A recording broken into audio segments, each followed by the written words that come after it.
শান্ত তাউসে বসে আছে, তারা চায় না যে বাংলা শান্তিতে থাক, বাংলা স্বস্তিতে থাক, বাংলার উন্নয়ন হোক, বাংলার মানুষ সুখে ঘুমোক। বাংলার দু হাতে কাজ, গরম ভাত, মাথায় ছাদ, এটা দিল্লির সরকার যারা, তারা চায় না। তাই তারা যেন তেন প্রকারে বাংলার উপর নখ দাঁত বার করে লড়াইয়ের জন্য উদ্যত হয়েছে বন্ধু।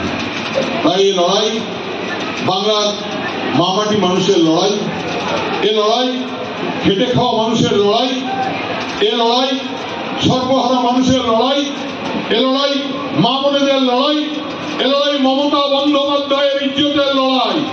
তাই শুক্রবার, শনিবার, রবিবার নয়, যেদিন দিদির ডাক নেবেন, দল যেদিন ডাক দেবেন, আমরা সেদিনই হিন্দু মুসলমান কাঁধে কাঁধ মিলিয়ে আল্লাহ সাক্ষী থাকবে, ভগবানের শপথ নিয়ে, ঈশ্বরের শপথ নিয়ে আমরা আজকের দিনে শপথ নেব। আজ জুম্মাবারের দিন, যে এবারে পশ্চিম বর্ধমান থেকে বিজেপি শূন্য করাই লক্ষ্য। তাই মুসলিম ভাইয়েরা নামাজ আদায় করার সময় উপরওয়ালার কাছে দোয়া করুন, আর হিন্দু ভাইয়েরা মন্দিরে গিয়ে ঘন্টা বাজিয়ে বলুন, খ্রিস্টান ভাইয়েরা ইয়ের কাছে প্রার্থনা করুন, প্রেয়ার করুন যে এবারে বিজেপি শূন্য পশ্চিমবঙ্গ করাই আমাদের লক্ষ্য। উন্নয়নের লড়াই, এ লড়াই মমতা বন্দ্যোপাধ্যায়ের লড়াই। এই লড়াইয়ে উঠে দাঁড়িয়ে লড়াইটা শুরু করে দিতে পারে। আসলে মমতা বন্দ্যোপাধ্যায় সবাই নকল করবে।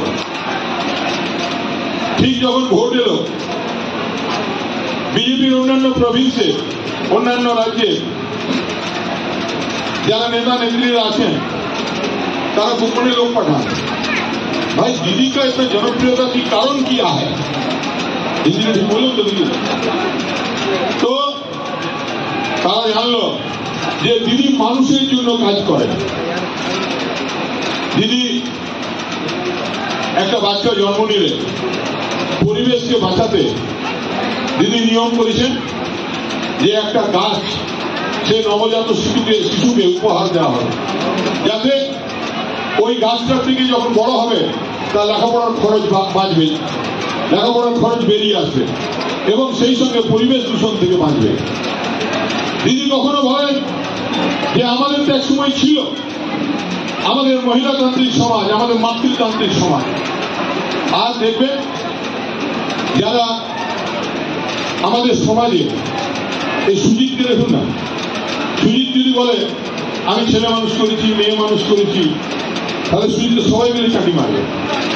কারণ সুজিত 9টার সময় উঠে, ঘুম থেকে উঠে, খেয়ে দিয়ে এক পাল লোক নিয়ে বসে, সবাইকে সঙ্গে গল্প গুজব, এর প্রবলেম ওর প্রবলেম করে পরে সুজিত বাবু গাড়ি নিয়ে বেরিয়ে গেলেন। সারাদিন পঞ্চায়েতি, জেলা পরিষদই করে সুজিত রাত্রি 9টার সময় বসে যাবে, মুড়ি মাছ হয়েছে।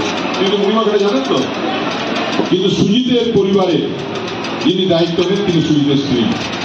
তেমনি আমাদের সমাজেও এটা সুজিতের একটা গল্প নয়, আমার আপনার সবার গল্প।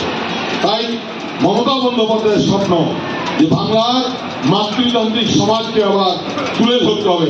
ইয়া দেবী সর্বভূতেষু মাতৃরূপেণ সংস্থিতা নমস্তেস্যৈ নমস্তেস্যৈ নমস্তেস্যৈ নমো নমঃ। তাই মায়ের দিকে ওঠানোর জন্য মমতা বন্দ্যোপাধ্যায়ের স্বপ্ন যে যখন আমাদের 2021-এর ভোট হচ্ছিল, দিদি তখন সবাইকে বললেন আমি লক্ষ্মীর ভান্ডার দেবো, মায়েদের হাতে টোকেন মানি। মমতা বন্দ্যোপাধ্যায়ের সঙ্গে যোগ সূত্র সারা বাংলার মায়েদের ব্যাংক অ্যাকাউন্টে একটা নির্দিষ্ট সংখ্যক পয়সা পৌঁছে যাবে, মায়েরা স্বাবলম্বী হবে।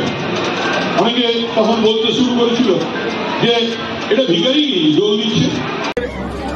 আমরা 18টা ব্লকের ভিতরে মধ্যে ইতিমধ্যে আমরা প্রায় 14টা আমরা শেষ করে ফেলেছি। আরো 4টে আমাদের বাকি আছে। আমরা এই 4টে আগামী সপ্তাহের মধ্যে কমপ্লিট হয়ে যাবে। এখনো পর্যন্ত কেমন সাড়া 2026? অদ্ভুত সাড়া, মানুষ এত খুশি। কর্মীদের সঙ্গে এই যে ডাইরেক্ট কথা, কর্মীরা খুব সম্মানিত বোধ করছেন এবং আমরা দেখছি গোটা জেলা জুড়ে একটা মাঠে নেমে পড়া এবং একটা উদ্বেল হওয়া এবং লড়াইয়ের মানসিকতা নিয়ে আমাদের কর্মীরা উজ্জীবিত হয়ে উঠছে।